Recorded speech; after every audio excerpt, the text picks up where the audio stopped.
APDCL company অৰ্থাৎ বিদ্যুৎ বিভাগে সমগ্ৰ অসমত যি জ্বলা-কলা খুৱাইছে সমগ্ৰ অসমতে বিদ্যুৎ নাথাকে তাৰ সমান্তৰাল গৈ আমাৰ বৃহত্তৰ খাইজাবিনী অঞ্চলেৰ বাৰাপেটা গাঁৱত সঘনাই বিদ্যুৎ কৰ্তন কৰা হয় আৰ আমাৰ বাৰাপেটা গাঁৱত স্মাৰ্ট মিটাৰ লগাইছে নতুন কৰে দেখা পাইছোঁ।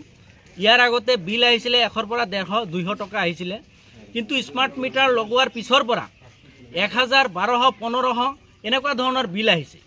এই স্মাৰ্ট মিটাৰ নামৰ যিটো তেওঁলোকে স্মাৰ্ট মিটাৰ সৃষ্টি কৰিছে, আসলতে ক'ব লাগিব বিদ্যুৎ গ্ৰাহক তথা ৰাইজক যে মাধমাৰ হোদাই আছে এই কথাটো স্পষ্ট হৈছে।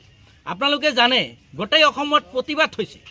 আসলতে বৰ্তমানৰ যিখন চৰকাৰ এই চৰকাৰ অহাৰ পূৰ্বে তেওঁলোকে ডাঙৰ ডাঙৰ হোল্ডিং লগাই দিছিলে যে অসমত যদি বিজেপি চৰকাৰ আহে তেতিয়াহ'লে 24 ঘণ্টা বিদ্যুৎ দিয়া হ'ব।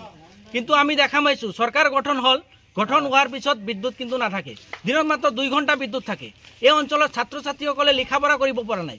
বিদ্যালয়সমূহত যদি ফেন আছে ওপৰত ফেন লগাই থৈছে কিন্তু বিদ্যুৎ নাই, ছাত্ৰ ছাত্ৰীসকলে পঢ়িব পৰা নাই।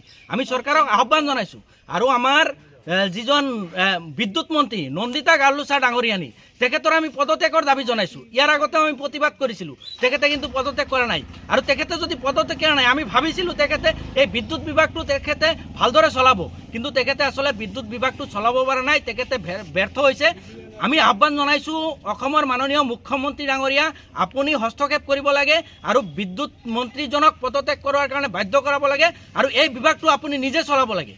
আমি ভাবোঁ মুখ্যমন্ত্ৰী ডাঙৰীয়াই যদি এই বিদ্যুৎ বিভাগটো চলায় তেতিয়াহ'লে কিন্তু নিশ্চয় ৰাইজৰ উপকাৰ হ'ব। আৰু সঘনাই কিছুদিন পূৰ্বেও 1 টকা 29 পইচা বিদ্যুৎ মাচুল বৃদ্ধি কৰিছে প্ৰতি ইউনিটত। এই কথাটো কিন্তু ৰাইজে অৱগত নহয়। আমি দাবী জনাইছোঁ বিদ্যুৎ মাচুল কমাব লাগে আৰু স্মাৰ্ট মিটাৰ যিটো দিছে এই স্মাৰ্ট মিটাৰ বন্ধ কৰিব লাগে। আগৰ আমাৰ যিবিলাক মিটাৰ আছিলে সেই মিটাৰৰ ব্যৱস্থাটোৱে কৰিব লাগে। এইখিনি আমি দাবী জনাইছোঁ।